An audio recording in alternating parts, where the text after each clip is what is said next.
So now what we're gonna do, we're gonna run back and collect the star, and then we will focus on the Easter eggs of this area, and probably just have a general look around the area, because I know there are a bunch of QR codes just sort of plastered all over the place, really.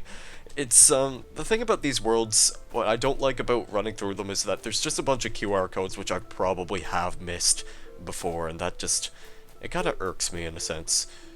So we're gonna start off by running back into the labyrinth and grab, I think this is the jammer. Yeah, this is the jammer I need. There's a minigun turret out there, outside of this puzzle, in an area which we haven't explored yet. We're gonna go there now, actually, so it's pretty much definitely worth demonstrating why we want to do this. The minigun turret happens to be guarding this thing. This odd crystallite thing. I'm not really sure what this thing is called. I think it's called, deflector? Yeah. This is the thing that deflects lasers. We need to take said deflector with us and bring it around this way, I think. Yeah, this way. Also, don't pay attention to that noise. It's probably just the game glitching out. Because I have actually had an interesting graphical error when I initially went to playtest this level in particular. And I think that might have just had to do with, like, minimizing to Windows improperly or something, because sometimes those little odd graphical errors happen, but I managed to fix the problem, so don't worry, I'm not that incompetent with technology. Right, this positioning is gonna be a little bit weird. We need to go back into the first puzzle we did, which, what on earth was that puzzle called again? The Conservatory, I believe that's the name it was called. It's the Conservatory. And oh hey, QR code.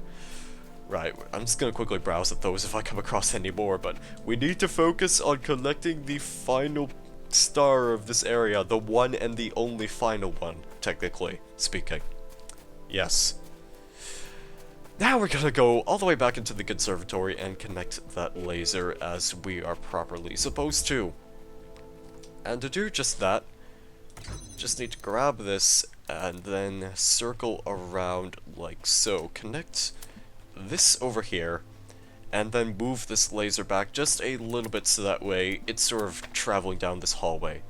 And that has opened the door. I have confirmed this because I have ears and I can hear these things.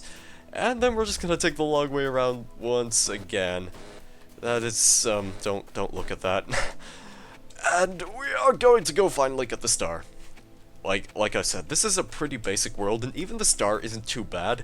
The thing about the stars in this game, which is actually kind of interesting, is that some of them are kept really cryptically hidden in a bunch of, in like World A and B, especially like the one about the Sphinx, and that one in the garden with like the clock and everything, which is like in World A, way back in World A. In World C, there aren't really too many cryptically concealed stars. There's just a lot of them that require you using, like, cross-puzzle solutions and just sort of thinking more outside of the box, really. And I don't really know what else to say about that. I guess it's okay, and it's not really much of a complaint, but it would be kind of nice if we had a few more really, really complex stars to work with, just because, I don't know, I guess that's a thing that people can knock themselves out with, and they're just kind of cool to discover on your own, really. Alright, we've done just about everything here in terms of actual progression, and now we're gonna go after the Easter eggs, and the first one is actually at the castle. I'm sort of going the route where I do, like, what I consider to be the least interesting Easter eggs to the most interesting ones. So we're just going to go sprint our way here, and I think there's actually a QR code on the other side of this castle which I might show off after we go through Multiply Impossible Ascension once again. We need all three of these boxes, and they all involve climbing around this area, so that's exactly what we're going to do. There's a little bit of box transportation involved, and we're just going to do that! It's gonna take a little bit of time, but not as much time as the final Easter egg, thankfully. And just make a quick little tower all the way up here. Make sure to bring all of the boxes with you. This is very important for this Easter egg. This one is actually pretty easy to miss, too. Like, I barely even noticed it when I first got it. And I actually had to like take a look at a video to see what the hell I was doing wrong, and I was like, oh, it's right in front of me, and I'm just really bad at noticing these things. Because the thing about me looking for Easter eggs in video games or secrets is that I expect them to pop out more than they should, and they're never what you expect, which is part of the problem. But we're just doing a little bit of fancy parkour all the way up here, and if you followed the steps that I was using, then good for you, because that's kind of part of it. Theoretically, you don't need to take this final hexahedron with you in this particular area, but it can help making a jump slightly easier, because you have to jump over here, and this is where the Easter egg is. Like, this is really difficult to see. Are you enjoying the time of EL? And this is a reference to, I believe it is called an anime. It is Time of Eve, yes. I have no idea what that means, and, well, I'm sure someone else can clarify for me. But I do like being on these castle walls, though, so at least this Easter egg has a purpose of allowing me to do crazy things and whatnot. But we're gonna leave now. We're just gonna jump off of the castle, and there should just be one QR code on the other side. Look at this area, though. I mean, this is just really impressive. I really do like the way this Series Engine 4 looks. I do want to see what they're gonna do with it for, like, Series Sam 4. There's so much beauty in these hidden corners of the world, even if they have no purpose. Perhaps they are beautiful because they have no purpose. Very wise words. And that's pretty much the end of this area, so we're not going to be coming back to this castle, thankfully, because the final Easter egg, once again, I'm just going to keep bringing up the fact that the final Easter egg is just such a huge pain to do. Oh, man. And you will see why.